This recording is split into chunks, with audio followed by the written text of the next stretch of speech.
Welcome to Tagalog Movie Recap.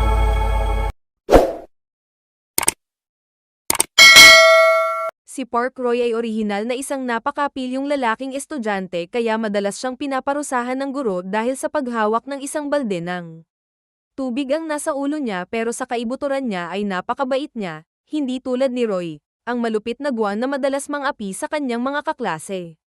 Si Jinwan ay isang pangalawang henerasyong tycoon kaya walang nang ahas na hawakan siya. Nakita ni Seroy na hindi patas ang eksena at agad na tumayo ang kaibigan niyang si Sua na katabi niya pero mabilis na sinabing huwag mong hawakan ang lalaking ito kung nasaktan ka niya ng lubusan. Mamamatay ng hindi inaasahan ang pamilya. Lumapit pa rin si Seroy para pigilan siya at sinermonan pa si Dunwan sa harap ng. Dahil sa pagkalito ng kanyang mga kaklase, labis siyang napahiya kaya patuloy na pinahihirapan ni Dunwan ang kanyang kaibigan upang patunayan sa kanyang sarili na siya nga. Hinamon ni Seroy kung gusto niyang lumaban noong mag-aaway na sana silang dalawa, pumasok ang guro pero hindi siya pinansin ni Junan. At patuloy na pinahirapan ang kanyang mga kaibigan. Natakot ang guro na baka magbulag-bulagan ang mga puwersa ng tycoon. Nakita ito ni Gunen. At patuloy na hinahamon si Seroy. Hindi napigilan ni Seroy ang sarili at agad na inatake ang lalaking ito. Walang kamalay-malay na ang aksyong ito ang nagtulak sa kanyang buong pamilya sa mapanganib na se. Ang ama ni Roy ay nagtatrabaho sa Junwons. Ang kumpanya ng ama ay agad na ipinatawag ng manager habang si Shroy ay pinalo ng patpat pinahihirapan siya ng bise-prinsipal hanggang sa puntong miserable ang baril na makita ni Juan at yumuko ang prinsipal. Humingi ng tawad sa kanya sa sandaling ito. Dinala ng ama ni J.N. Juan ang ama ni Seroy. Tila isang makatwirang tao. Napagtanto ng Pangulo na ang ama ni Seroy ay nagtrabaho ng maraming taon kaya ayaw niyang patalsikin si Seroy mula sa paaralan o ipadala si Seroy sa bilangguan. Labis na nagpapasalamat ang ama ni Seroy ngunit pinilit ng Pangulo si Shroy na lumuhad. At humingi ng tawad sa kanyang anak na si Sayoy ay isang matuwid at matigas ang ulong tao na lumuluhod at ang paghingi ng tawad ay imposible. Sabi ng tatay ko tinuruan ako na huwag ibaba ang aking dignidad nang marinig ang hatol na ito. Labis na nagalit ang Pangulo ngunit hindi inaasahan, labis na natuwa ang ama ni Seroy, sinabi niya na labis siyang ipinagmamalaki na magkaroon ng isang matuwid na anak na marinig ito. Nakaisip si John Juan ng isang nakakatakot na ideya at lalong nagalit ang chairman at agad niyang tinanggal sa trabaho ang ama ni Seroy na si Shroy. Labis na nalungkot dahil sa kanyang nagawa. Naikayem niya ang kanyang mga kamao ngunit wala siyang nagawa. Pumunta ang dalawang tao sa tavern at ipinagtapat na masaya siya. Lumaki na si Roy. Kung matuwid tayo, wala tayong dapat pagkasunduan. Masayang naginuman ang dalawang tao, walang kamalay-malay. Na ang sakuna ay nagsimula pa lamang kinabukasan sa notice board. Napilitan si Seroy na huminto sa pag-aaral kaya ang walang trabaho ang ama at walang trabaho at ang anak ay pinatalsik sa paaralan. Ginamit ng ama ni Roy ang lahat ng perang mayroon siya. Nakatipid para magbukas ng restaurant. Madalas siyang pumunta rito para kumain kasama niya sa panahong ito. Isang malaking insidente ang hindi inaasahan na nangyari. John gusto rin ni Juan si Sua. Nilandi niya si Sua pero gusto nito si Se. Si Roy kaya wala siyang pakialam dito. Galit na galit si Gonan kay Sua. Ang pamilya ni Seroy ay nakasakay sa motorsiklo na naghahatid ng pagkain. Si Gawan ay nagmamaneho ng kotse. Nabangga mula sa likuran na naging dahilan upang mahulog siya pababa ng bundok. Namatay agad ang ama ni Roy, ang tanging kamag-anak na labis na nagdusa si Seroy dahil sa kamatayan.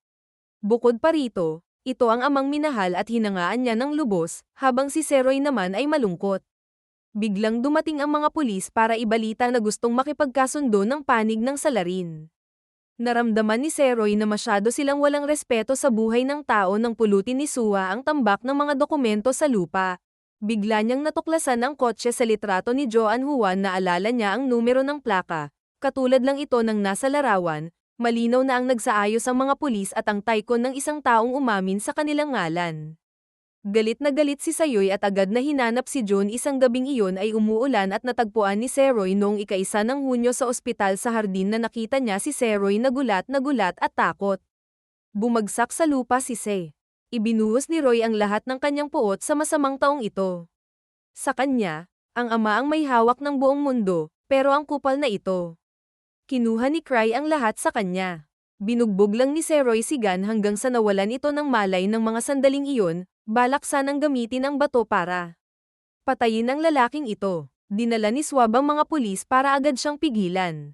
Gumamit sila ng mga baril para pilitin si Seroy na ibaba ang bato o kung hindi ay babarilin nila dahil hindi naman ibinaba ni Roy ang bato. Isang pulis ang nagkarga ng bala at naghanda ng hilahin ang bato. Sa kabutihang palad, nag-trigger ito noong panahon ng krisis kaya agad siyang tumigil sa gitna. Pinayuhan niya si Croy na kumalma. Sinabi niya na malulungkot ang kanyang ama na makita siyang ginagawa iyon.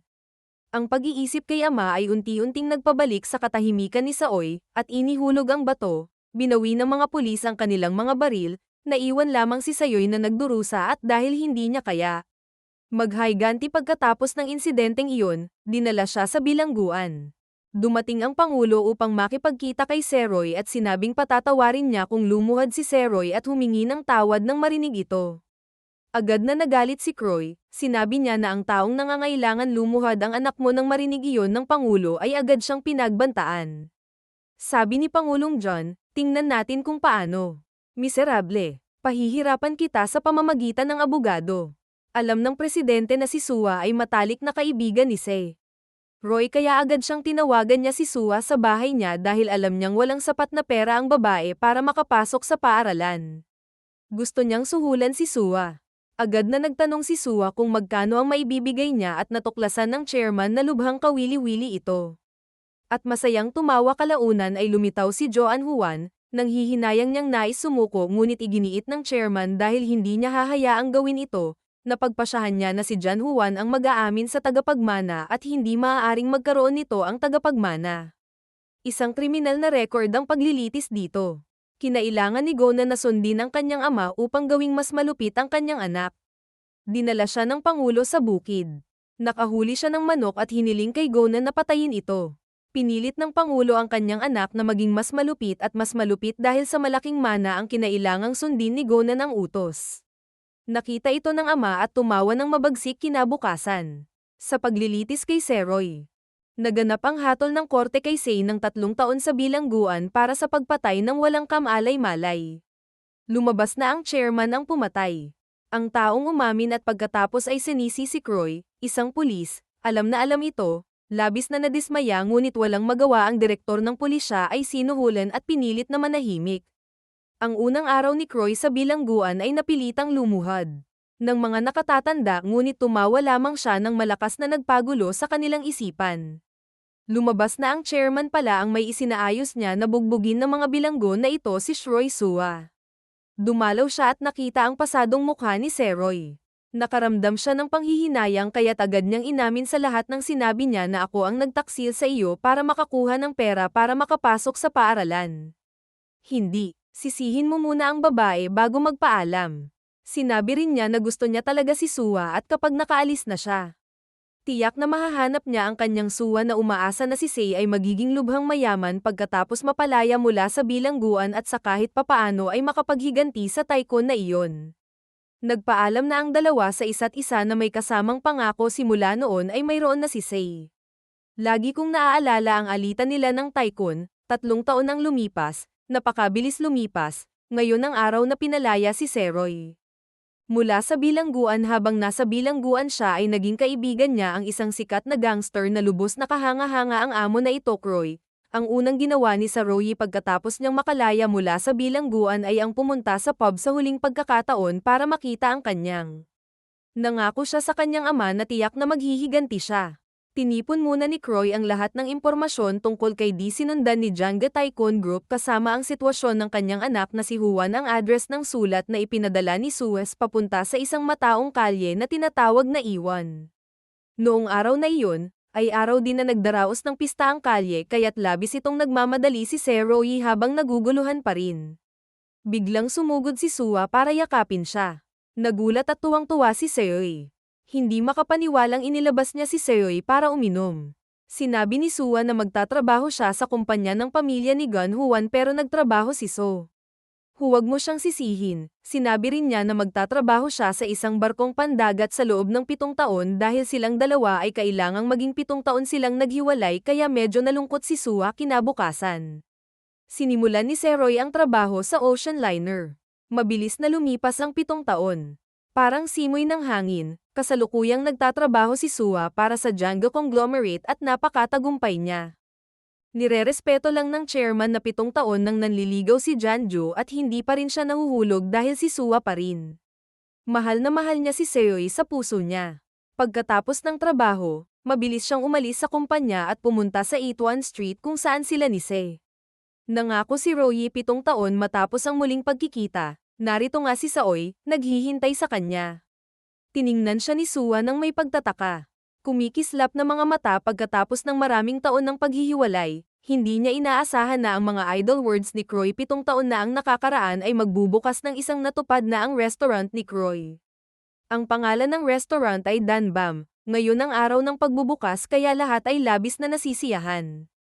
Tuwang-tuwa, sino ang mag-aakala na pagkatapos ng buong araw na pag-upo ay wala pa ring mga customer sa tindahan habang ang napakamahal ng renta sa 1 Street, katabi lang nito ang 81 High School, binubuli ng grupong ito ang mga babae.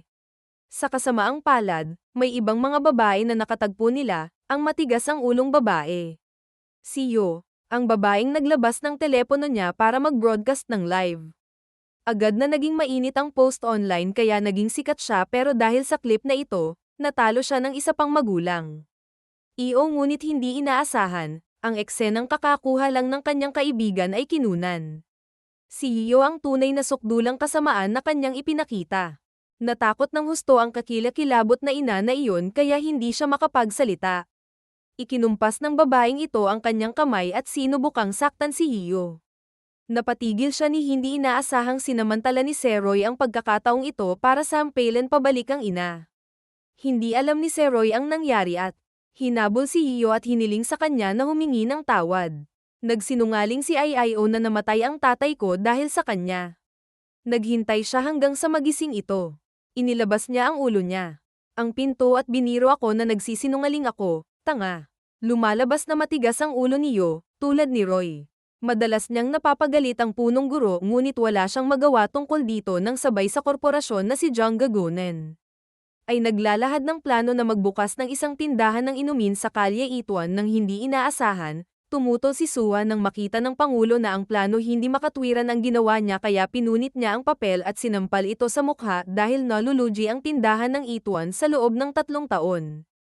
Ilang buwan pagkatapos noon, agad na ibinigay ang lahat ng tindahan sa Iten kay Sua upang pamahalaan si Gonen. Galit na natagpuan ni Gonen si Sua at hinayaan. Nagbanta rin si So nang may katigasan ng ulo, sabi niya sigurado ka bang magmamana ka dahil ang chairman may anak sa labas ang anak na ito, kaibigan niyo ngayon. Biglang pumunta si Nagano at Yo sa ewan sakay ng motorsiklo para maglaro. Dahil sa biglaang paghinto para maiwasan ang mga tao, lumipad ng mataas si ESO ng mga oras na ito. Namimigay si Seroy ng mga leaflet sa tabi niya. Nang makita ang panganib, dali-dali siyang tumakbo para tulungan si Aiso ngunit nang tignan niya ang mukha nito ay bigla niyang naalala na siya ay isang suwail na babae ang tumakbo ang kaibigan para magtanong at agad na tinamaan sa ulo ni Aiso noong una. Akmang tatayo na sana si Roy. May sinabi si Aiso pero biglang nahimatay at natamba. Pagkatapos, dinala nilang dalawa si Seroy sa ospital dahil nasobrahan sa trabaho si Seoy kaya nahimatay siya ng ganoon kasabay ng pagkaalam ng presidente na nagbukas si Seoy ng restaurant sa On. Inutusan si Sua na gumawa ng isang bagay para saktan si Seroy, ang nalilitong Sua na ito dahil may nararamdaman siya para kay Seroy ngunit nabalot ng dilim ang pera. Konsensya ni Sua, makinig sa presidente sa panig na ito. Nagising si Seroy sa ospital dahil sa sobrang trabaho. Pinuna siya ni Yel. Dahil luma na ang pag-aanunsyo ng leaflet. Mabait niyang ipinakita sa kanya kung paano mag-advertise sa mga social network para mas mabilis na makabuo ng Seoy. Pinansin ni Yeko ang mga komento at nagpaalam ng gabing iyon, pumunta si Yeko at ang kanyang kaibigan sa abalang restaurant ng Jungga para damhin mo nga. Maraming customer sa loob pagpasok niya, kaya nalaman niyang may 2 taong wala pang 18 taong gulang.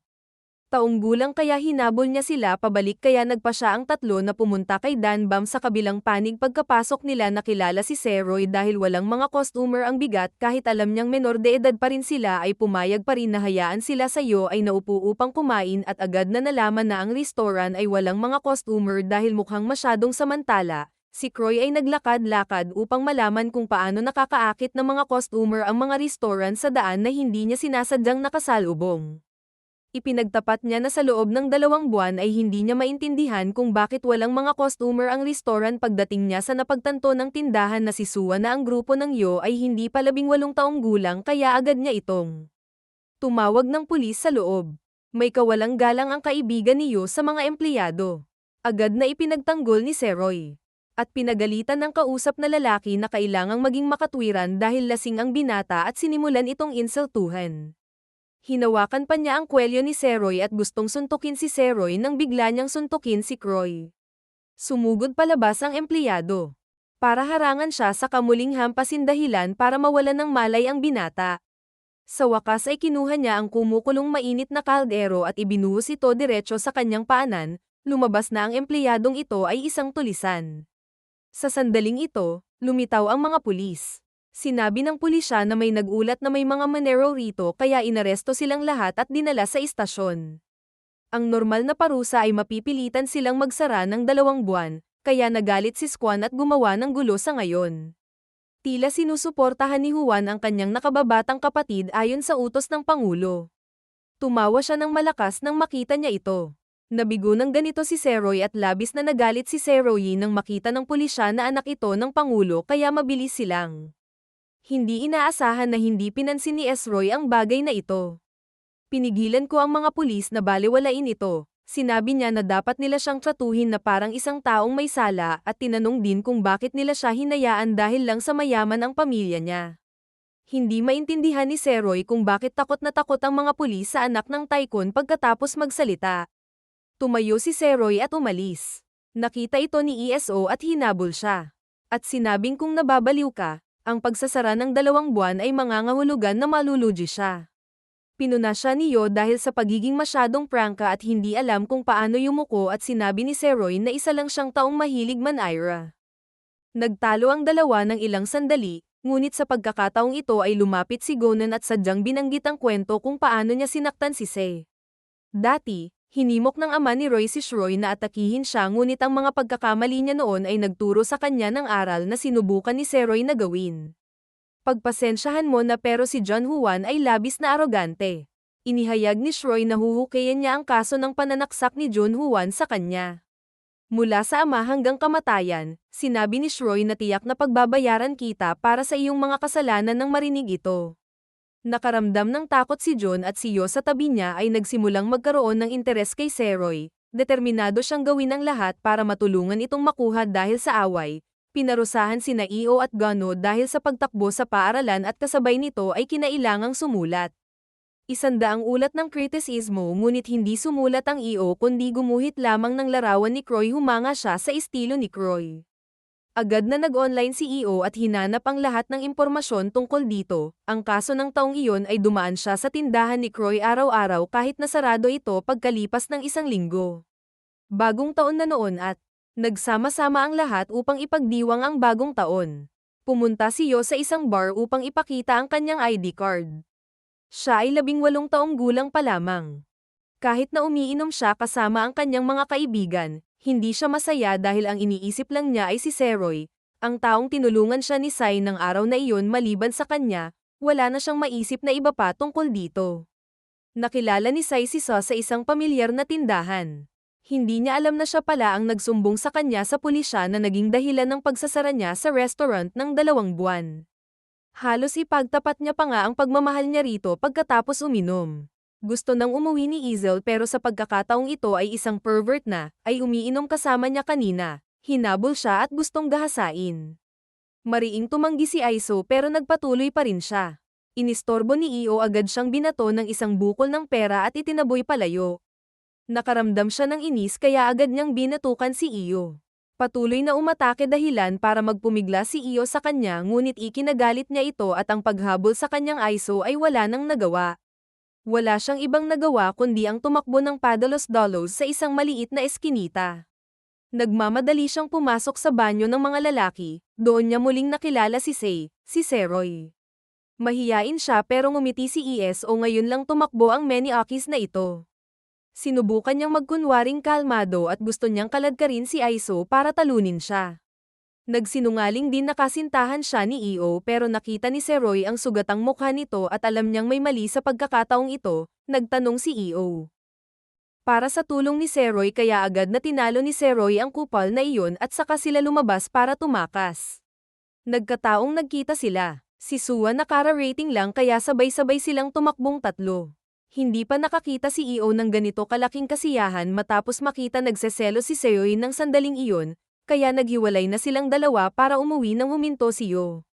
Gusto niya itong yayain na uminom para pasalamatan ito sa pagtulong sa kanya ngayon lang, sabi ni Yo tutulungan niya si Seoy na mag-promote ang kanyang restaurant sa Instagram niya habang si Seoy ay umiinom ng tubig. Ang dalawang batang babaeng naiwan ay nagkaroon ng napaka-drama mayabang na sinabi ni Sua na nagustuhan ni Croy ang 10 niya noong nakaraang taon.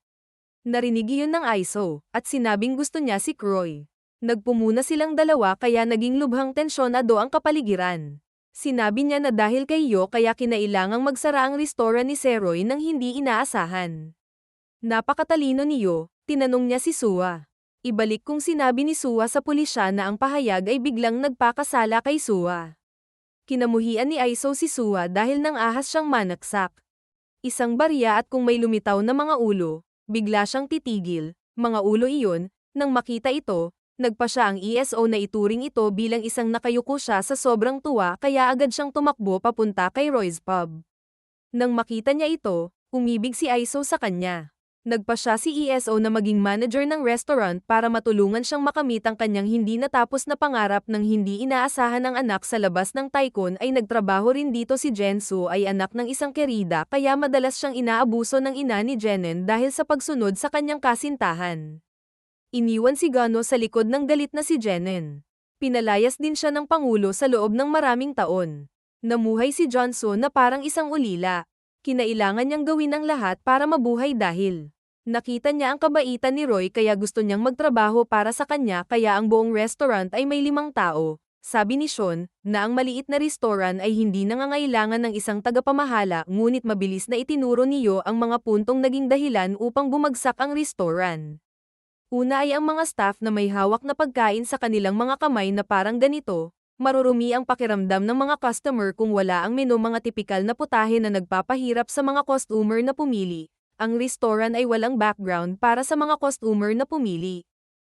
Check-in saka hindi maganda tingnan ang anyo ng ulam pagkatapos matikman ang isang piraso gusto na lang isuka pagkatapos ng marinig ito ni Roy. Hinangaan niya ng husto si Yo, agad niya itong ginawang restaurant manager na hiniling niya sa lahat. Sundin ang mga utos ng Aiso kasabay ng pagtuklas ng Pangulo na ang babaeng direktor ay bumili ng maraming shares sa korporasyon sa ganitong antas, ang taong ito ay magiging pangunahing shareholder at maaaring patalsikin sa trono ang chairman na nag-aalala mabilis na pinuntahan ng Pangulo ang babaeng direktor at tinanong kung mayroon ba siyang ibang mga ideya. Dito muna ang EO para sa pader Jane iba upang mapalawak ang lugar. Ginamit niya ang kanyang talento sa pagdidisenyo upang muling palamutihan ang restaurant at di nagtagal ay naging napakaganda ng espasyo. Maganda para sa lahat na mag-check-in at kumuha ng mga litrato sa lalong madaling panahon sa araw na muling magbukas ang tindahan. Gumamit ang igat ng mga social network para i-promote ang pub, sumikat ang Instagram niya kaya maraming tao ang interesado dahil sa kanya. Siksik ang dami ng tao sa pub doon. Marami pang ang taong nakapila sa labas kahit abala ang mga staff, lahat ay natuwa nang makita iyon ni Sua at galit at sinabing si Roy sa loob ay labis na ipinagmamalaki mula sa Aiso noong araw na iyon, ang kanilang kita ay mahigit 3 milyon. Kinabukasan, naglakad ang Pangulo at si Sua sa Eaton Street upang suriin ang sitwasyong binuksan niya na gusto niya.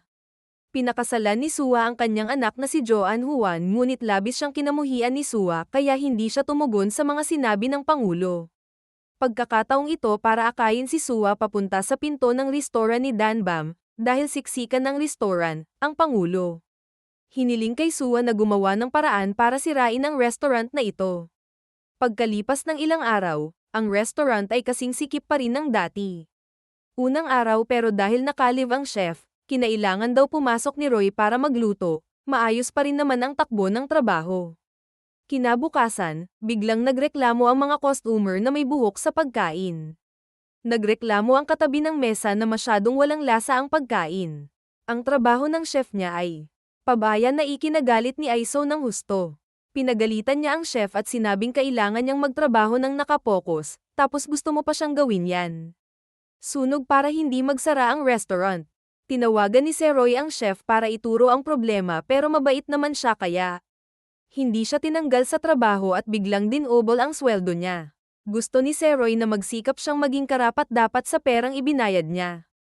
Natanggap kasabay nito ay nagbigay siya ng talumpati upang palakasin ang espiritu ng lahat na dapat magkaisa at magsikap ang lahat, ngunit medyo nalungkot si Isa dahil hindi siya pinakinggan ni Seroy kinabukasan. Hindi sinasadyang nakilala ni Aiso ang isang grupo ng mga kaibigan na mga bully, pumunta sila rito. At gustong maghubad para ipahiya si Aiso, buti na lang at dumating si Gano dahil sa isang argumento sa kanyang mga kaklase. Inamin niya na siya ang nagsabi sa mga pulis na painumin sila ng araw na iyon. Biglang napagtanto ni Aiso na siya pala nagkamali akong sinisi si So kaya sinampal niya ang kaibigang ito. Sumugod pa palapit ang isa pang kaibigan at aksidente ring natamba. Sinampal ang iba pang mga kaibigan, nakita niyang natakot siya kaya mabilis siyang umatras gaya ng inaasahan. Matigas ang ulo ni Yo bilang Seroy. Nang mga sumunod na araw, madalas na pumupunta si Izel para tingnan ang mga lutuin ni Hii dahil na rin sa napahusay ni Hayanay ang kanyang mga kasanayan sa pagluluto.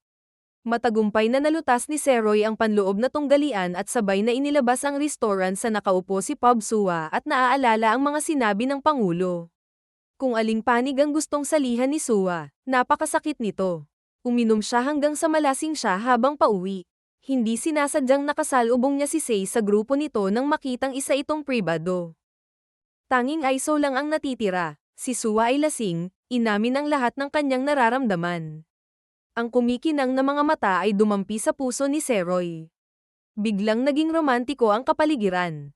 Naghalikan silang dalawa. Harap ni Io nang halos magdikit na ang kanilang mga labi ay agad na ginamit ni Isho ang kanyang kamay para pisilin ang bibig ni Sua at itulak siya palayo. Tutal gusto niya namang manatiling buo ang mga labi ni Se. Nahiya si Sua at agad na natauhan pero dahil gusto niyang asarin si Yo. Paulit-ulit siyang nagyaya na kumain kasama ang grupo ni Se. Hindi makatanggi si Se. Pumayag naman si Roy, kaya pumayag ito. Labis na hindi komportable ang atmosfera ng buong grupo, lalo na para kay Yoshua. Sinabi niya na ang dahilan kung bakit hindi komportable ang grupong Jangga. Ang tagumpay ay dahil nag-ooperate sila sa anyo ng isang restaurant chain bukod pa rito. Ang Pangulo ang lumikha ng recipe kaya naman agad silang nagtagumpay, agad na ipinahayag ni Seroy ang kanyang hiling. Aniya, gagawin niyang mas malaking franchise chain ang Danbam Restaurant kaysa sa Jangga Group. Nang marinig ito, lahat ay labis na nagulat. Tuwang-tuwa ang buong grupo kaya't nagtaas sila ng baso upang maisakatuparan ang pangarap na ito matapos uminom ng Sua at Aiso. Nagkaroon ng madamdaming. Nag-usap ulit kami sa banyo. Sinabi ni Aiso na mayroon siyang oppositional defiant disorder. Sabi niya, gusto niya talaga si Sayoy. Kung may humadlang sa kanya, gagamit siya ng kahit anong panlilinlang para sirain ang taong iyon nang hindi inaasahan. Hindi naman siya mas mababa sa kanya. Ipinahayag na kung gusto niya ang dalawa ay lalaban silang dalawa hanggang sa huli sa kabilang banda sa tanggapan ng Pangulo ng Jangga Group. Sinabi ni Sua na ang Jangga Pub ay napakatagumpay kaya siksikan sila dahil nabalitaan ng management ni Aiso na mayroon siyang record high IQ na 162 Sua din. Sinabing gusto ni Seroy na maging isang franchise restaurant chain nang marinig ng Pangulo na medyo nag-aalala siya na baka maging kakumpetensya ni Danbam si Jangga sa hinaharap. Parami ng parami ang kalaban ni Danbam. Plano ng siksik ang EO na mag-recruit ng mas maraming tao para maghanda sa pagpapalawak ng restaurant sa halip na tumanggap ng sweldo na gagawin niya makatanggap ng 20% na komisyon. Sa kasamaang palad, alam ng ina ni Y na huminto na siya sa kolehiyo para magtrabaho sa isang bar at noon ay galit na galit pero sinabi ni Hio na gusto na niya si Seroy at gusto niyang magsikap para sa tagumpay kahit na mabaygo siya. Hindi mahanap ng mag-ina ang iisang boses. Kinailangan magpaalam ni ESO sa kanyang ina at saka kinuha ang kanyang backpack. At umalis ng bahay habang malungkot siya sa tulay. Tumakbo si Shroy palayo. Alam niyang pinalayas siya ng kanyang ina dahil sa pagbagsak. Pagkatapos ng kolehiyo, nagtrabaho si Shroy kasama niya. Labis ang pasasalamat ni Shroy. Kasabay nito, naawa rin siya sa kanya. Inaliw niya si Do sa isang napaka-inosente na paraan pero mas ikinatuwa iyon ni Do. Nangako silang dalawa na tutulungan ang tindahan na maabot ang Culinary Peak ay naging isang franchise chain na higit pa sa Jungga Group. Silang dalawa ay nakatayo sa tulay na nag-uusap tungkol sa kinabukasan hanggang madaling araw dahil ang restaurant ay lalong lumalago.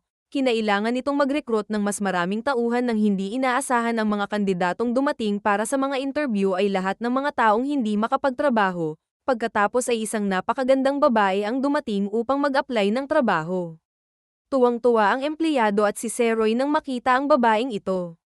Agad siyang tumangging tanggapin, dahilan para labis na madismaya ang empleyado sa pagtatapos ng panayam. Isang lalaking itim. Nag-apply siya at Tony ang pangalan niya at taga-Polish siya at Koreano. Akala ng EO ay ayos lang sa kanya kaya tinanggap niya agad ang trabaho. Dahil gusto niyang lumakas ang Dan Bam Pub kaya tinawagan niya ang istasyon ng telebisyon para humingi ng panayam pero hindi inaasahan. Pumayag sila sa isang recording session nang matanggap ni Seroy ang balitang ito, labis siyang natuwa na hindi sinasadyang inihayag ito kay Sua. Naglakad-lakad ang dalawa at nag-usap ng matagal. Nakita ito ni John Juan at labis na nagselos kaya pumunta siya. Umuwi para iulat ang nangyari kay tatay. Alam ng Pangulo na si Seroy ay isang taong may higit na kalooban kaysa sa iba. Takot na takot ang korporasyon sa mga taong katulad ni Sayoy kaya gumawa sila ng plano para sirain ang Danbam restaurant ni Seroy. Kinabukasan, pumunta si Seroy sa istasyon ng TV para makipagpalitan ng recording script. Bigla niyang nakilala si Gunnen na naroon din. Ginamit niya ang relasyon niya para hindi makasama si The Mom Pub sa recording na iyon. Biglang napagtanto ni Sayoy na ibinunyag pala ito ni Sua. Sinabi ni Gunnen na papabagsakin niya ito ngunit sumagot si Seroy na siya ang magiging dahilan ng pagbagsak ng kanyang kumpanya dahil nakansela ang sesyon ng pagre-record. Nalungkot si Se. Labis na nalungkot si Roy. Nasa tabi niya ang ISO at hinihikayat ang dalawa. Pagkatapos, inaalaw niya ang dalawa. Naglakad sa kalye at biglang nakasalubong si Sua ngunit sa pagkakataong ito ay malamig na dumaan si Seroy na siyang dahilan ng kanyang labis na kalungkutan ng hindi inaasahan. Pagkatapos ay mabait na sinabi kay Sayo ang totoo. Ang taong tumawag sa pulis ng araw na iyon ay hindi si So nang marinig ito ni Seroy. Agad na tumakbo si Roy para hanapin si Sua para humingi ng tawad. Pagkatapos tumakbo ng ilang sandali, nakita niya ito sa hintuan ng bus. Agad na kinuha ni Roy ang Sua. Sinabi niya na determinado siyang harapin ang grupong Jungga sa lalong madaling panahon upang hindi na siya magdusa sa.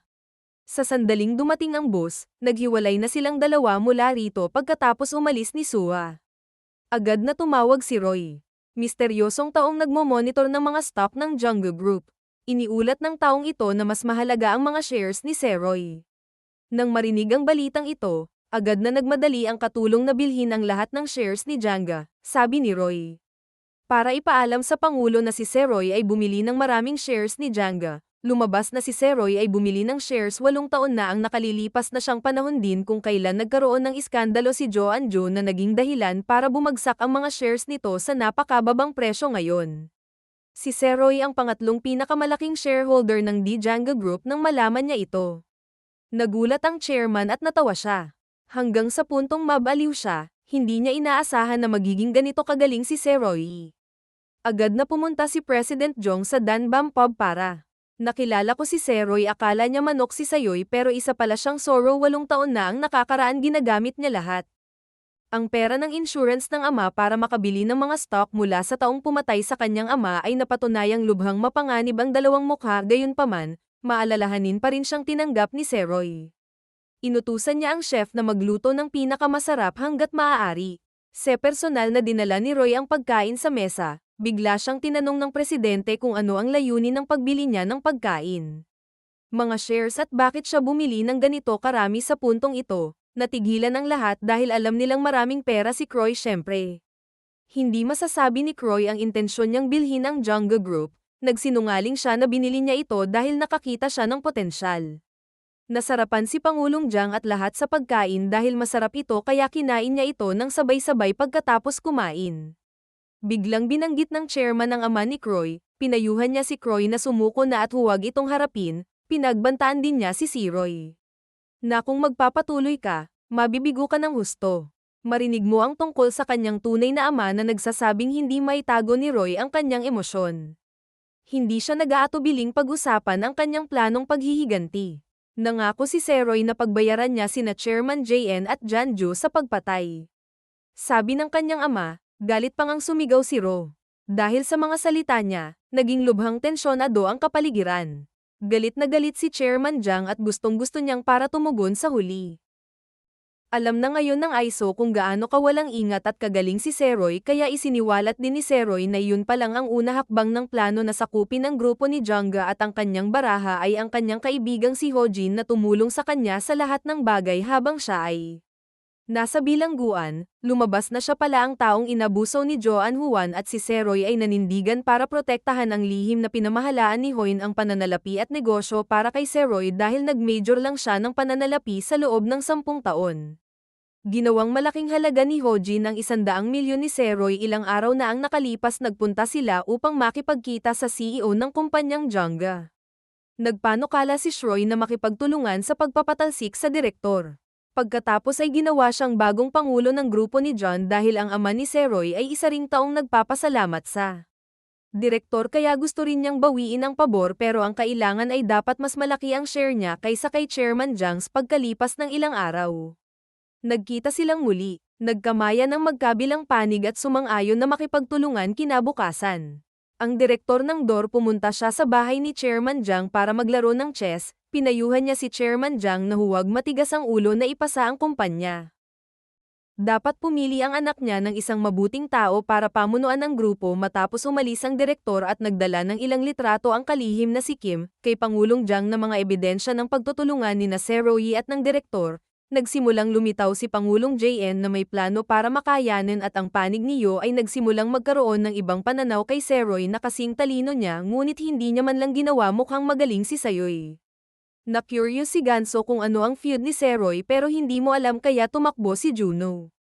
Umuwi upang tanungin ang kanyang ama ngunit hindi sumagot ang Pangulo at isinumpa siya dahil sa pagiging walang kakayahan at pagtatrabaho para sa kanyang kaaway nang marinig ito ni Juno. Nakaramdam siya ng hiya at umalis matapos danasin ang mga pang-iinsulto mula sa kanyang ama. Tinawag niya si Yo para lumabas at magtapat sa kanya. Sinabi ni Johnson na gusto niya talaga si Yo pero sinabi ni Yo na bibigyan niya ito ng pagkakataon kung nakawin niya ang kumpanya. Mula sa kanyang ama, nagulat si Juno sa pangungusap na ito nang bumalik ang dalawa at nakita nila si Roy na may dalang backpack at paalis. Nang makitang agad na isinuko ni Yo ang lahat ng kanyang trabaho para sundan ito sa abot ng kanyang makakaya, matigas ang ulo niyang iginiit kasunod ng pagkakita ni Roy na napaka-cute ni Yo, pumayag si Roy na sundan siya nito. Sumakay ang dalawa sa bus papunta sa isang maliit na kanayunan. Ikinwento ni Roy ang kanyang buhay na kasing hirap ng impyerno. Maya-maya pa, pumunta sila sa bahay ng dating pulis. Opisyal na nag-iimbestiga sa aksidente noong taong iyon 10 taon na ang nakalilipas, alam niyang maling inakusahan ng hepe ng pulisya si Roy pero wala siyang magawa ng araw na iyon, pinagsisihan niya ito kaya nagbitiw siya at umuwi para makasama ang kanyang asawa, pinagsisihan niya ito. Ang hindi makatarungang kaso kaya lumuhad siya para humingi ng tawad kay Croy. Sinabi niyang babayaran niya ang lahat kahit pa ang kapalit nito ay ang kanyang buhay. Dahil bata pa ang kanyang anak na babae, hindi siya nang ahas na harapin si Pangulong Johnson, ngunit pinayuhan lamang niya ito. Para maging matapang at malakas siya ng gabing iyon, umulan ng napakalakas kaya natulog sina at Croy dito. Biglang sinabi ng EO na basta't nagpatotoo ang opisyal ng pulisya na si John ay kailangang makulong, na nangangahulugang si Chairman JN ay ibabalik laban sa mga shareholder. Ito ang susi para mapatalsik ni Roy si Chairman JN, tingnan ng peklat sa riles ng Roy. Alam ni Isyo dumaan siya sa mahihirap at miserableng mga araw na lalong nagpamahal sa kanya. Si Roy ay napaiyak, at nangakong ang kanyang sarili upang protektahan ang lalaking ito sa buong buhay niya ngunit hindi sila iniwan ng kaaway upang maging masaya kinabukasan ng umaga. Ipinahayag ng dating may-ari na naibenta na ang bahay, Alam nilang tinaasan ng bagong may-ari ang presyo ng upa at ang 6 na buwan na lang ang natitira sa kontrata ng pag-upa kaya nag-alala ang lahat. Tinawagan ni Seroy ang bagong may-ari ng lupa at gustong makipagnegosasyon. Hindi inaasahan na ang taong iyon ay si Chairman Jiang Se. Nagulat si Roy nang malaman na pinaglalaroan na naman siya gamit ang ISO. Alam niya ang tungkol dito at nagalit ng husto at pinagalitan si Sua na makipag-ayos. Si Seroy ay direktang pumunta upang makipagkita kay Pangulong Jiang Shroy.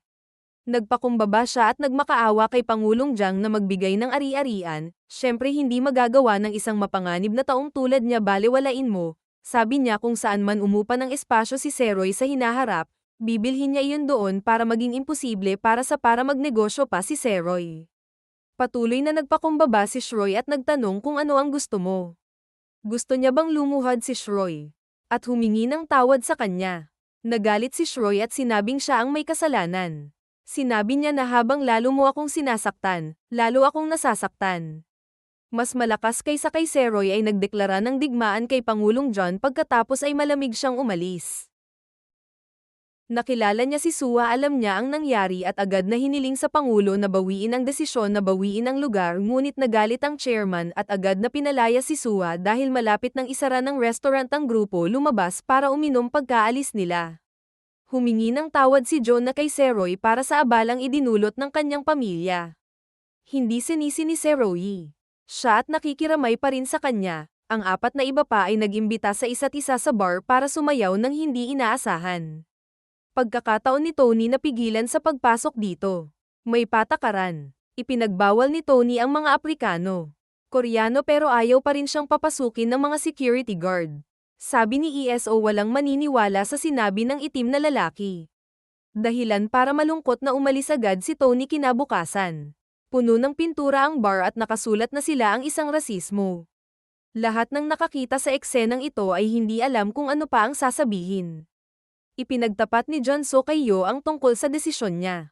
Ay magre-retiro sa kanyang trabaho ayon sa kagustuhan ng kanyang ama upang magmakaawa sa kanya na itanim ang mga halaman.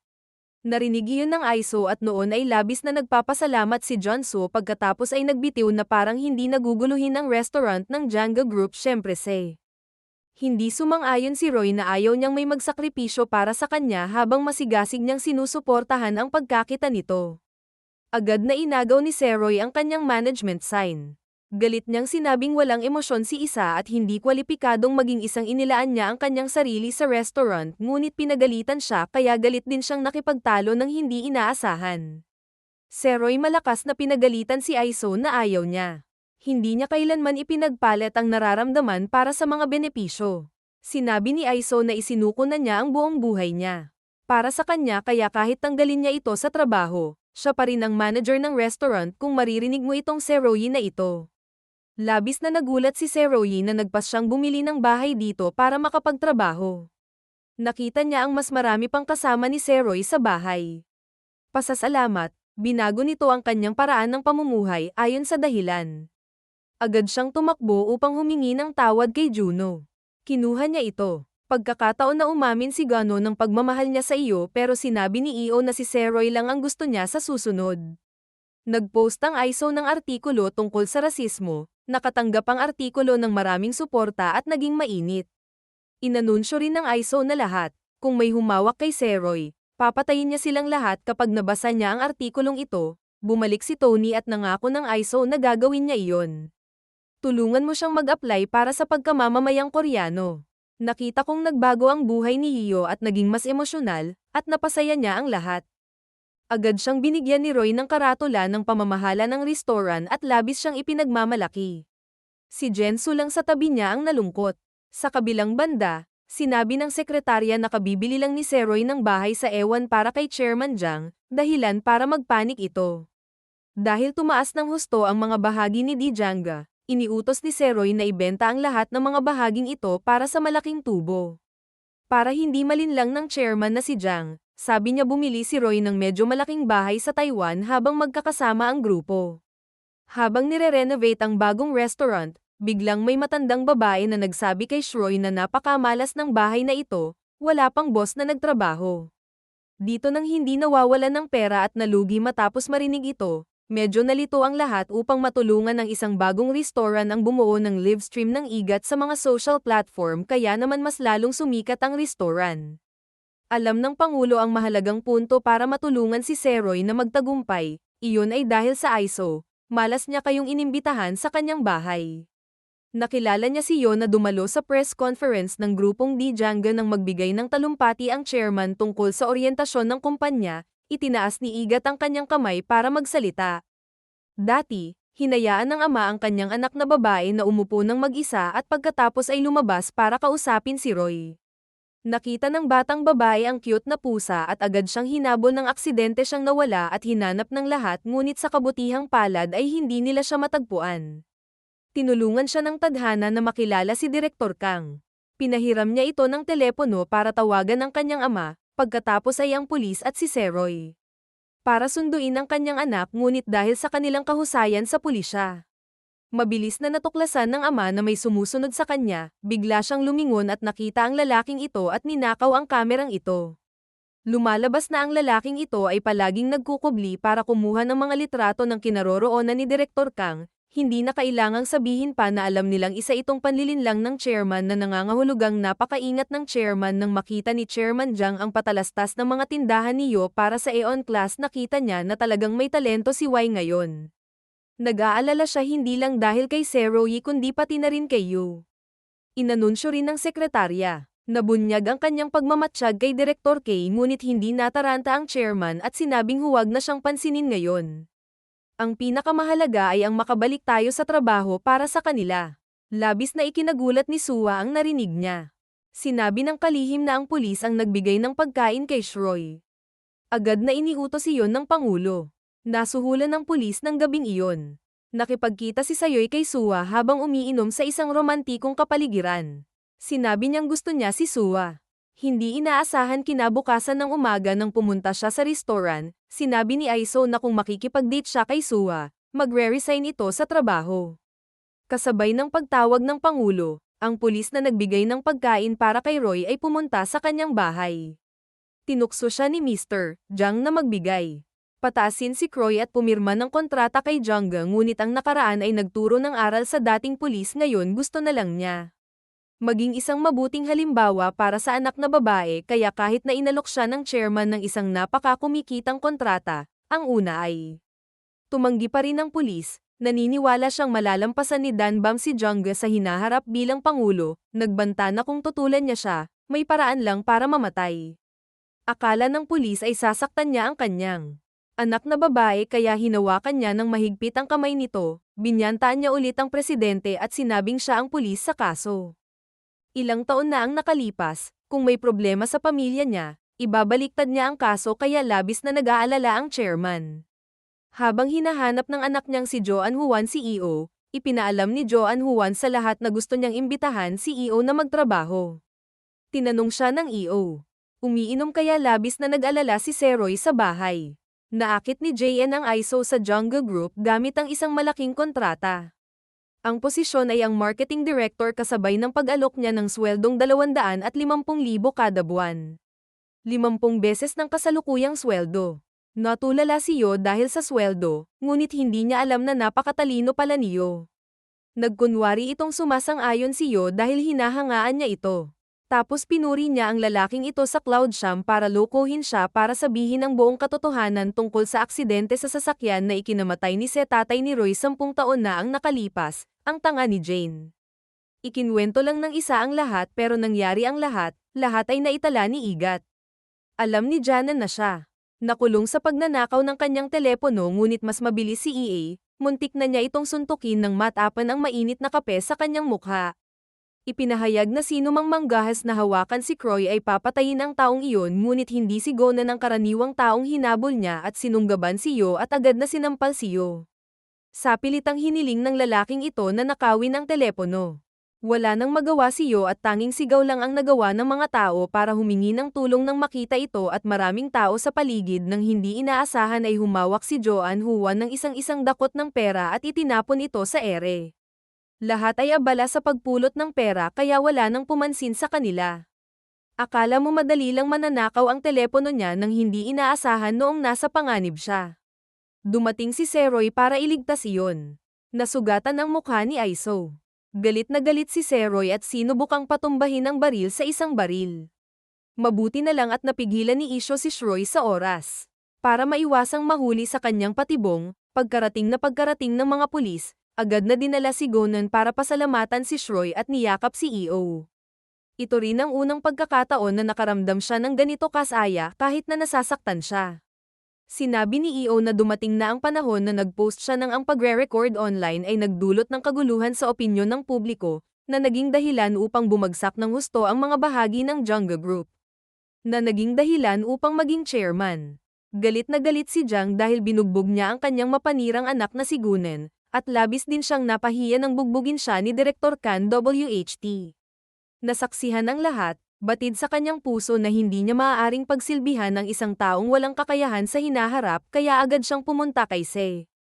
Sabi ni Roy Aiso dahil bumababa ang presyo ng stock at nagkakagulo ang mga shareholder kaya ito na ang pagkakataon para lubusang bawasan Chairman Jang ngunit kailangan munang tumstigo ang dating pulis na pinatay ni Gowen ang ama ni Seroy. Kinabukasan pumunta sila sa bahay ng dating pulis ngunit hindi nila ito natagpuan, balisa siyang hinahanap ang kanyang anak.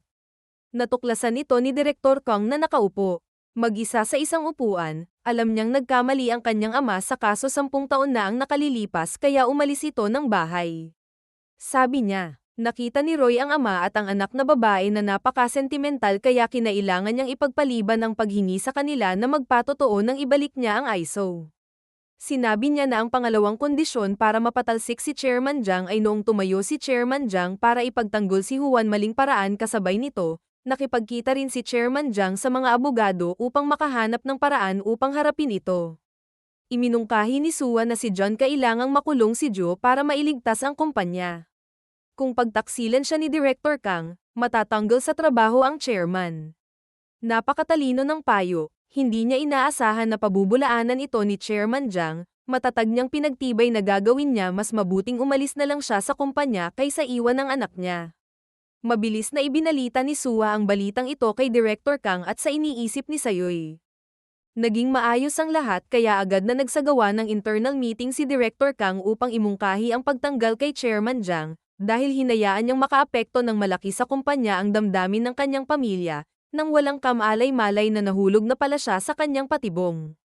Kinabukasan, naganap ang pagpupulong ng mga shareholder upang tanggalin ang chairman. Sa katunayan, sa pulong na iyon ay nagkaroon ng rebelyon. Biglang sinabi ni Ji John ang buong katotohanan tungkol sa kaso ng taong iyon na pumayag na ipadala ang kanyang anak sa bilangguan upang iligtas ang kumpanya na naging sanhi ng pagkalugi ng grupo plano ng pagpapaalis upang tuluyang gumuho.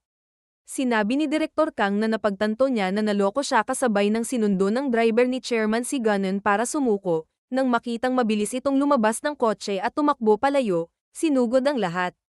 Daan patungo sa kung saan nagkaroon ng press conference ang kanyang ama, kinilala ni Gonan na ibinenta ng kanyang ama ang kanyang sarili para sa posisyon ng ang presidente ng kumpanya.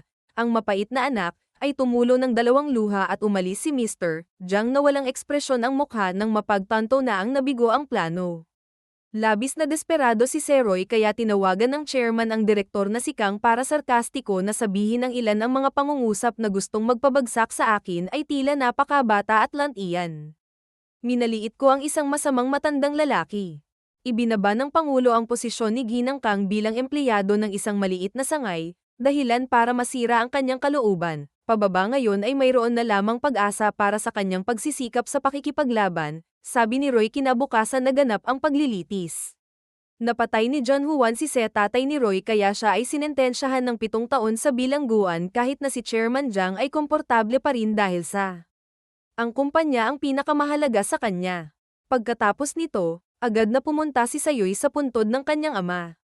Inabot siya ng 11 taon bago hulihin ang taong nanakit sa kanyang ama at pagbayaran ang krimen. Inalok ni Roy sa kanyang ama ang isang baso ng alak tulad ng nauna.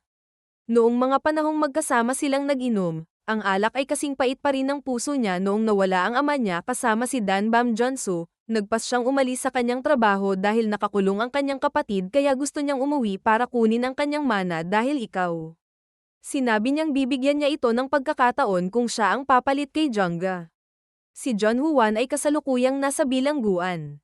Ibalita na binawi na ng kanyang ama ang lahat ng kanyang shares, kaya nababaliw ang baril.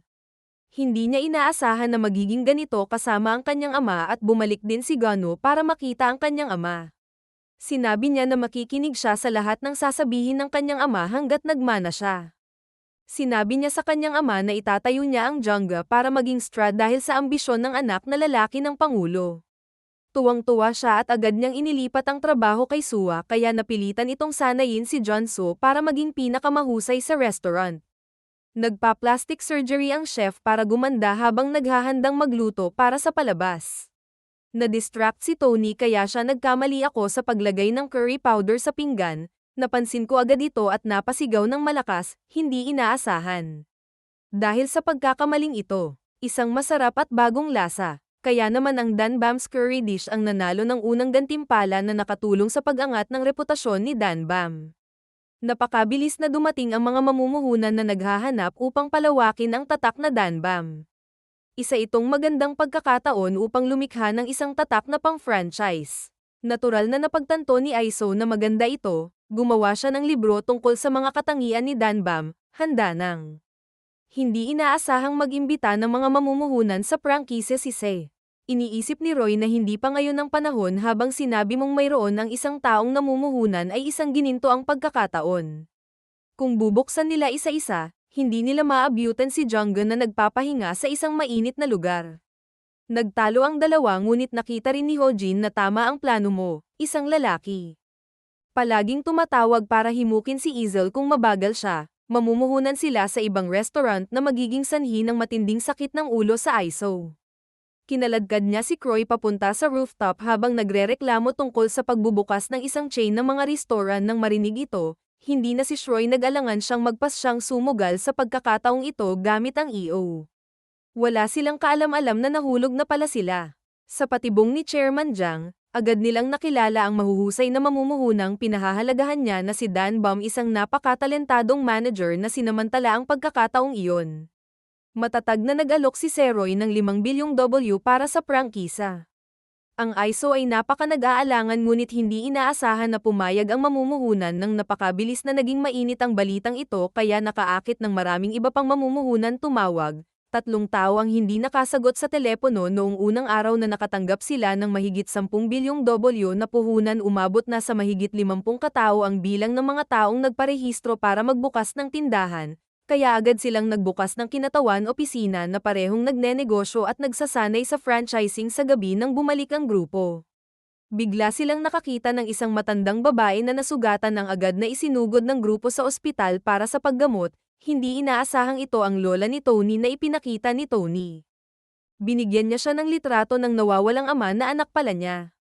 Umiyak siya at malakas na sinabing pumanaw na ang ama nito. Nawala sa isang aksidente sa trapiko maraming taon na ang nakalilipas, umiiyak na tinanggap ni Tony ang kanyang lola kinabukasan, ang pagkain dumating ang kompetisyon sa ikalawang round, ang mga restoran ay abalang-abala sa pagluluto sa programang niluto ni Hini ang signature soft tofu soup ng restaurant at ang fermented soybeans na niluto ni Jungga ay kinain ni Jansu ang parehong putahe kaya alam niyang si Jungga matatalo gaya ng inaasahan. Patuloy na nanalo si Dan Bam sa paligsahan. Hindi maitago ng lahat sa grupo ni Seroy ang kanilang tuwa. Labis na nalungkot ang grupo ni Sua pagkatapos ng kompetisyon. Niyaya ni Sei ang dalawa na kumain. Hinawakan ni Sua ang braso ni Croy at naglakad. Una, nagalit si Izel at lumapit para gambalain ang 2 taong nag-inuman ng ilang sandali kaya't sila ay gusto niyang maglaro ng katotohanan. Malas lang ni ESO na maging opening act. Tinanong ni Gano kung mananalo siya sa Jangga. Mananalo kaya siya? Mahal ko siya dahil nangako siyang kailangan pumayag ang Aiso dito. Ang susunod na maswerteng tao ay si Seroy. Tinanong ni Squan si Seroy at Sua kung ano hindi inaasahang nangyari ang kanilang relasyon.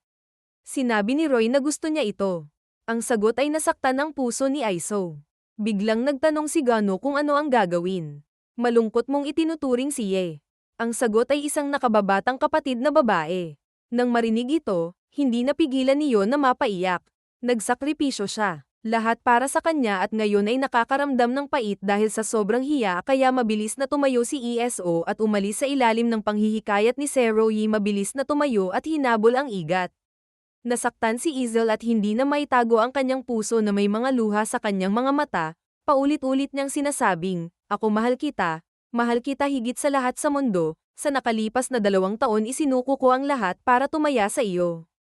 Kasama na ang pagtigil sa kolehiyo o pag-iwan sa aking ina sa bahay sa pag-aakalang si Seroy ay madaling maantig at matanggap, hindi inaasahang nakatanggap si Love-Il ng matinding pagtanggi, kapwa lungkot at kahihiyan, sa huli ay umalis si Yosa. Malamig at manyebeng taglamig. Ang taong ipinangako niyang poprotektahan ng buong buhay niya, ngayon ay malupit na naman siya sa kanya. Nasa loob na si Wai sobrang sakit, nakaupo sa gitna ng kalye, umiiyak at hindi mapigil ang bumalik sa presidente ng kumpanyang Jangga.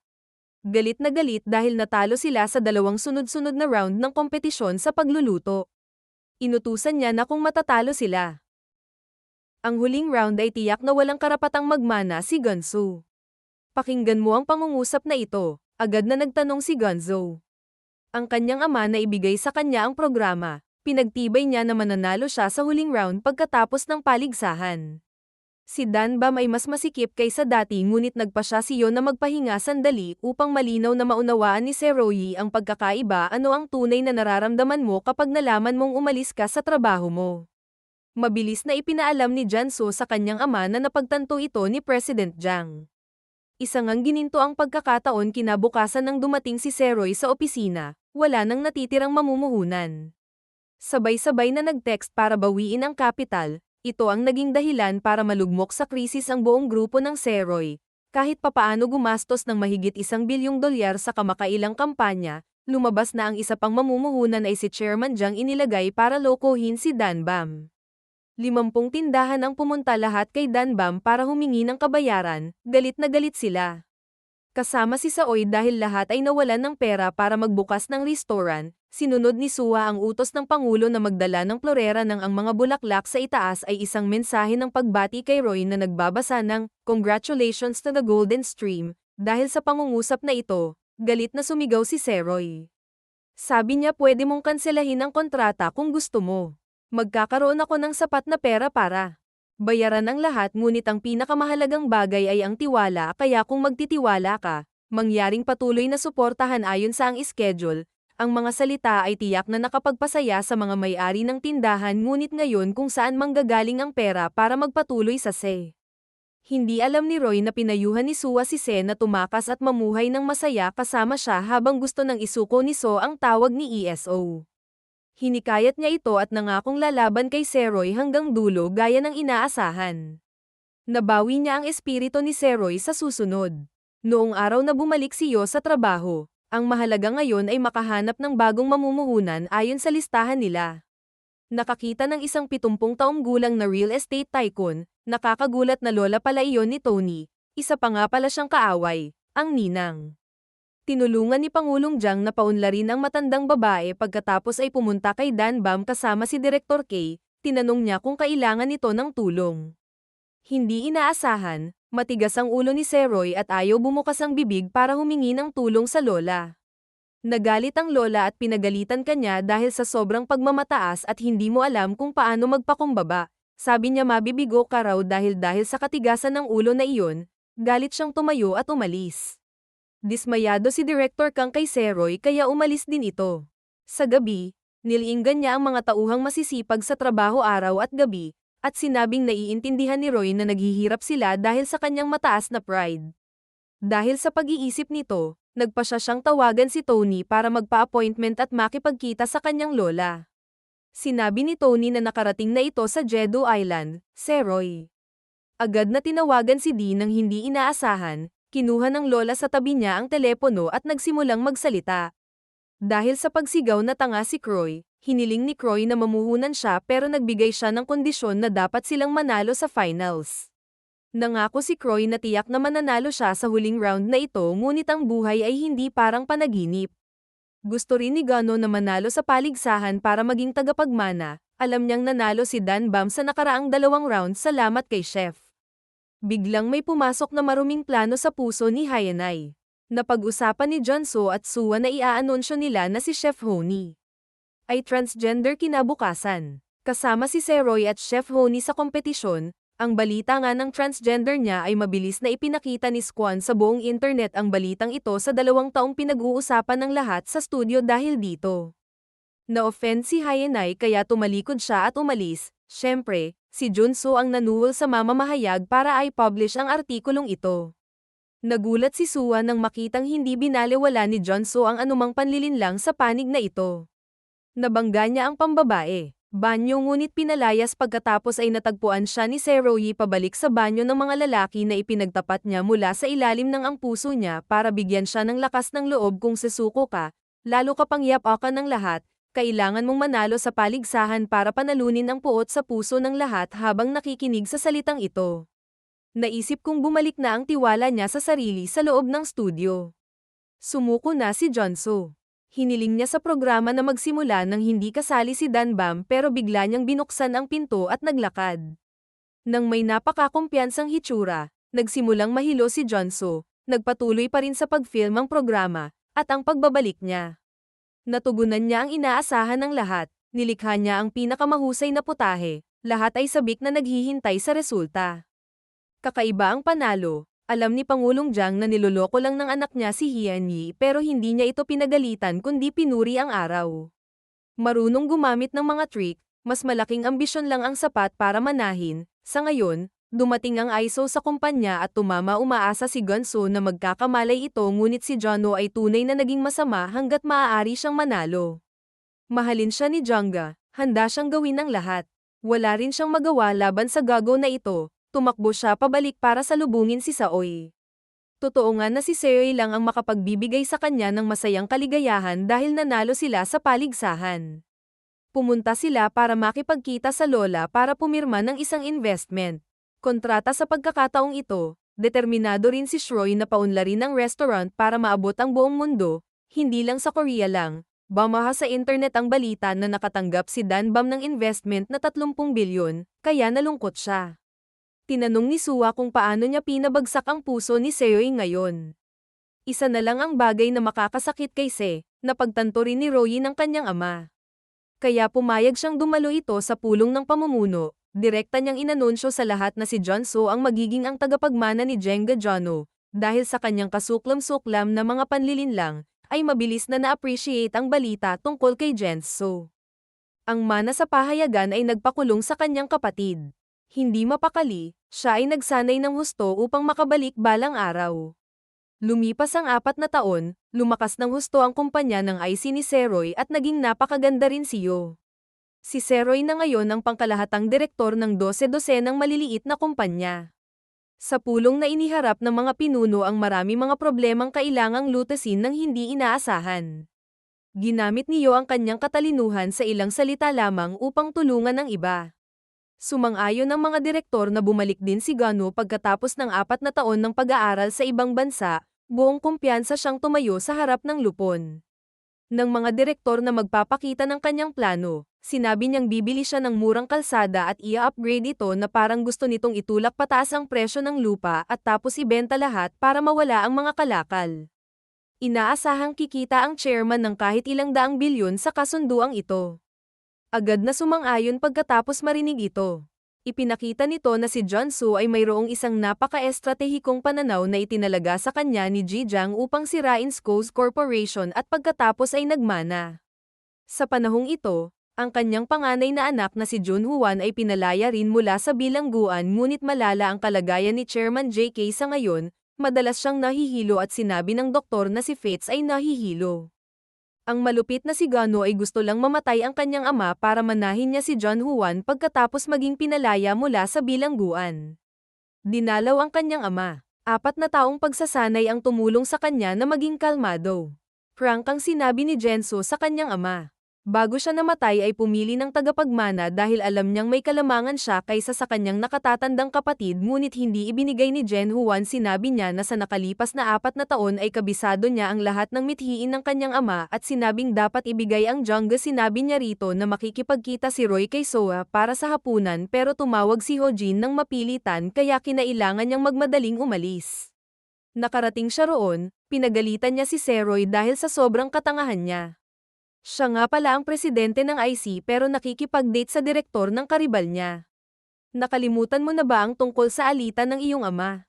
Lumalabas na nag-aalala si Hojin dahil si Junhuan ay pinalaya mula sa bilangguan. Bukod pa riyan, nabuhay lamang si Pangulong JN ng ilang buwan pa matapos marinig ang sentensyang ito, hindi na kaya ni Sayoy. Maniwala ka sa tenga niya, agad niyang kinuha ang telepono at tinawagan si Pangulong John. Sabi niya ayoko talagang mamatay kinailangan mong mabuhay para makipagkumpetensya sa akin. Nakakatuwa na ang tanging taong gustong patuloy na mabuhay ang Pangulo. Sabi ba ni Roy, masayang natawa si Chairman Jiang sa mga salitang iyon. Pagkatapos ay bumalik si Roy sa kumpanya at nakita si Yo na pagod na natutulog, agad niyang hinubad ang kanyang jacket at isinuot sa mesa. Bigla siyang nagising, pakiramdam niya ay naantig siya ng husto at si Roy biglang nalito kinabukasan. Nagkaroon ng meeting ang lahat para pag-usapan ang mana ni Jangga kung sakaling maging si John So ang chairman na nasa stretcher ay magiging mapanganib para sa kanila kaya napakahalaga para sa kanila na pigilan ito Yo gumawa muna ng plano. Tanggalin si Gonzo bilang CEO, saka siya ilalagay sa pwesto nito dahil may shares din si Yo. Perpekto ang plano at agad na sumang-ayon ang lahat ng sina Seroy at Y na lang ang natira para pag-usapan ang plano. Biglang tumawag si Seroy para imbitahan si Seroy sa hapunan pero tumanggi si Seroy dahil masyado siyang abala.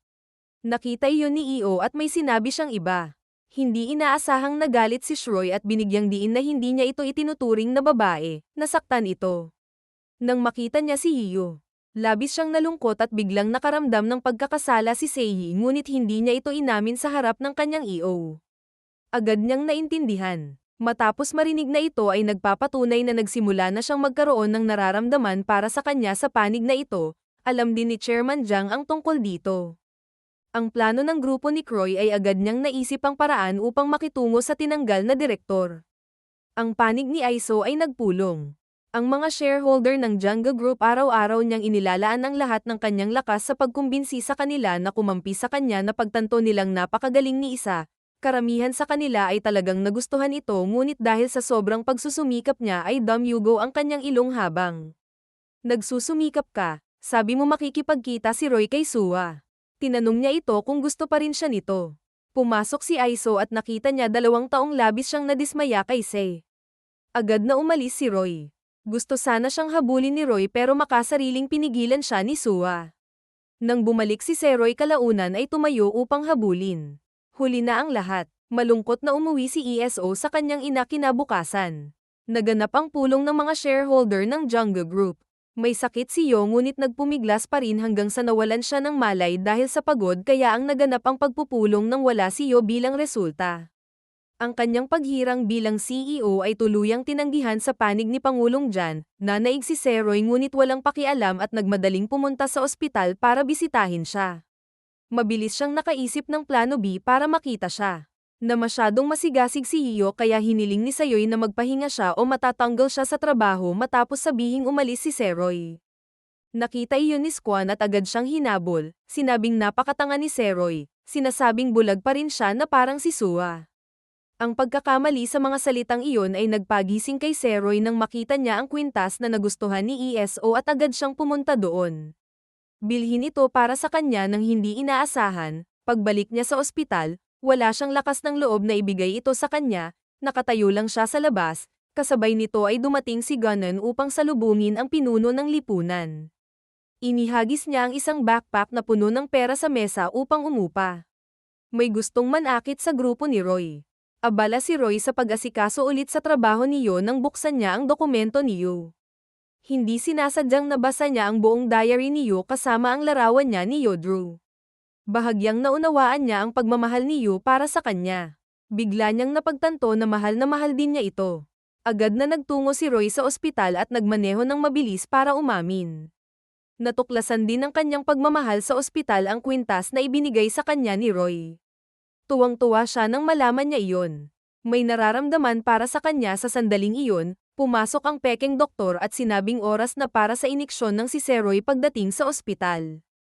Isang magulong kwarto lang ang nakita niya, may nagpadala sa kanya ng litrato ni Ye na kinidnap at isang hindi nagpakilalang tao. Mensahe na humihiling kay Seroy na pumunta ng mag-isa para iligtas ka. Nagmaneho ng napakabilis si Seroy, sinusubukang makarating doon ng mabilis hanggat maaari. Nakita niyang may mali at hinabol siya pagkalipas ng ilang sandali. Nakarating si Seroy sa rendezvous point sa kalsada. Nang makita ng kagubatan si Gano na papunta kay Jun, naisip ni Onea na patayin din ang kanyang nakababatang kapatid. Agad na inutusan ng isang kotse na sumugod at lumabas at nabangga ang kanyang nakababatang kapatid nang makitang sumugod si Roy para iligtas siya at nabangga siya. Nagpatambas sa bundok nang malapit na siyang mamatay, bigla niyang naisip si Yo, labis na nagsisisi na hindi pa niya nagawa tinanggap ni Junso ang pagmamahal niya para sa kanya. Nakita iyon ni Junso at mabilis na tumawag ng ambulansya ngunit nagpadala pa rin ng tao ang kapatid ni Junso para patayin siya, buti na lang at natawagan ni Gano si Squan sa oras para ipaalam kay Squan na nawalan sila ng malay at itinapon siya sa parehong lugar kung saan kayo naroroon, kaya inakala ni Jinan sa labas na patay na si Seroy ngunit sa kabutihang palad ay nagpadala pa rin ng amo ng isang tao para tingnan ito. Dumating na ang emergency room kaya dali-dali silang umalis at dinala si Croy sa ospital na walang malay. Napakahinang mga senyales of life. Lahat ay labis na nag-alala dahil hindi nila alam kung nasaan ang dating pulis. Nakita ng opisyal ang kamera at agad na nalaman na ito ay isang pagkidnap. May mga anonymous na mensahe pa rin sa telepono ng sospek pero ngayon na sinabi niya sa mga pulis na baka patayin nila siya. Nagpasya si Squan na siya na mismo ang humawak sa kanila habang si John Juan ay naroon pa rin. Pinahihirapan niya ang dalawang tao, pinagbantaan niya si Yo, na ikinagalit ni Junso. Nagkunwari si Yo na takot at misable ngunit pagkaalis ni John Juan, agad siyang nakabawi ng loob at kinalas ang tali kasabay ng pagpunta ni Squan sa nagmakaawa ang amo na kinuha ni John Juan sa amo na sana tumigil na sila matapos ang lahat ng 10 taon nilang pagkakakulong kasama si Seroy pero hindi sila nakipagtulungan at binugbog pa nila siya kaya sinamantala ni Squan ang pagkakataong ito para tumawag ng pulis at matagumpay silang nahuli lahat. Nagtrabaho ng husto ang istasyon ng pulisya na si ESO upang putulin ang lubid hanggang sa umaga. Mabilis niyang kinaligan si Ganso para silang dalawa ay magkahiwalay. Maaaring magsanib puwersa upang makatakas kasabay ng Se. Nasa koma pa rin si Roy sa panaginip. Nasa tulay patungo sa kabilang panig ng mundo, sabi ng ama, kung nahihirapan ka, sumama ka sa akin. Se Roy, emosyonal na paraan. Niyakap ang kanyang ama ngunit sinabi nitong malaki ang utang na loob niya sa ISO kaya hindi pa siya makakapunta pagkatapos sabihin na umatras si Roy mula sa tulay pagkatapos ay biglang nagising si Seroy. Ang kanyang matinding pagnanais na mabuhay ay hinayla siya palabas ng kamatayan ngunit si Seroy ay umiyak ng matagal. Ang pagkawalay sa kanyang ama ay tunay na masakit, imposibleng ilarawan sa oras na ito.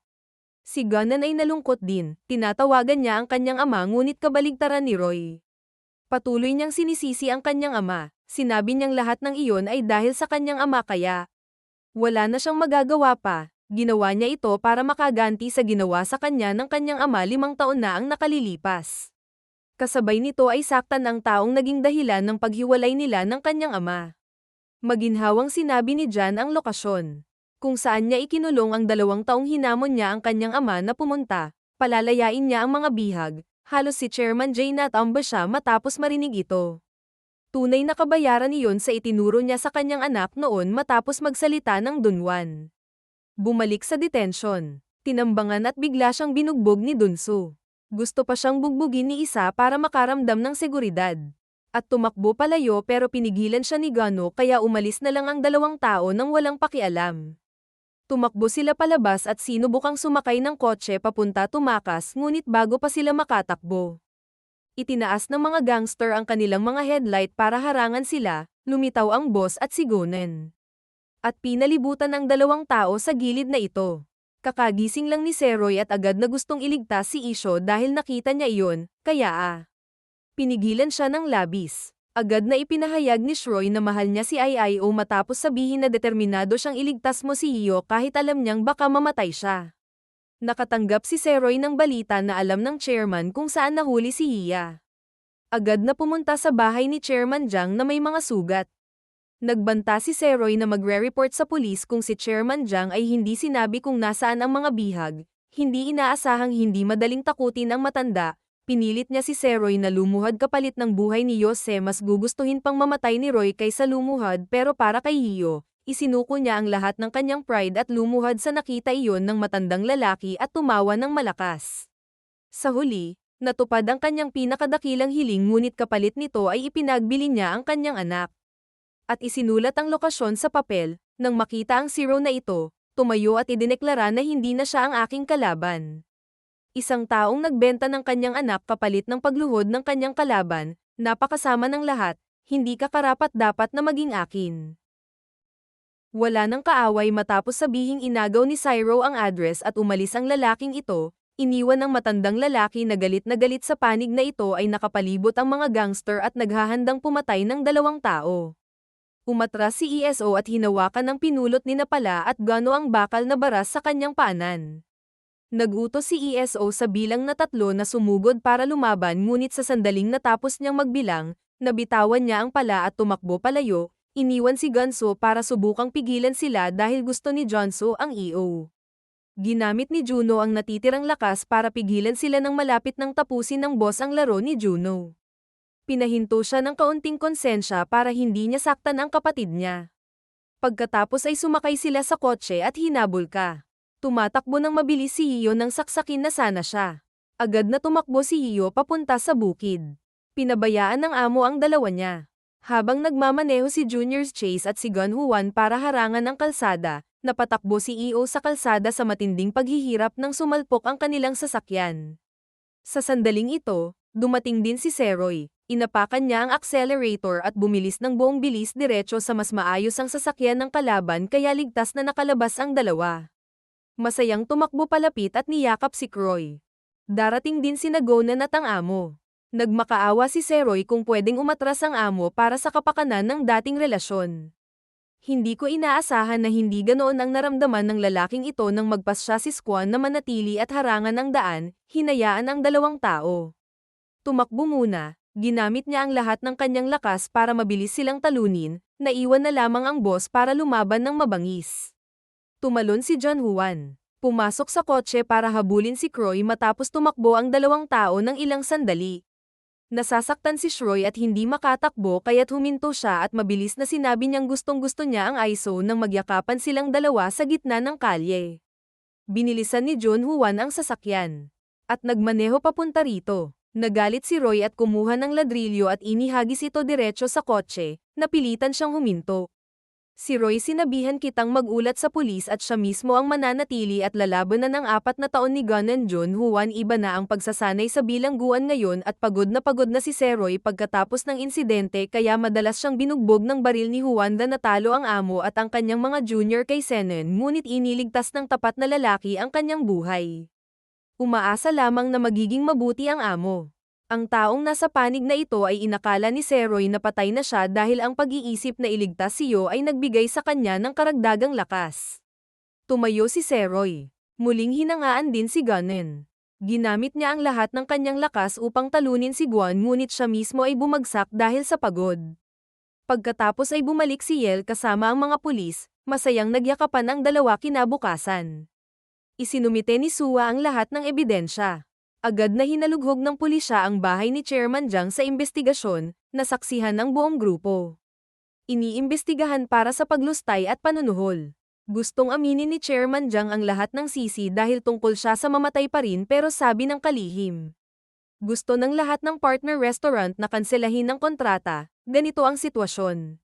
Naging dahilan ng pagkabangkarote ni Jangga at kinailangang ibenta ang kumpanya.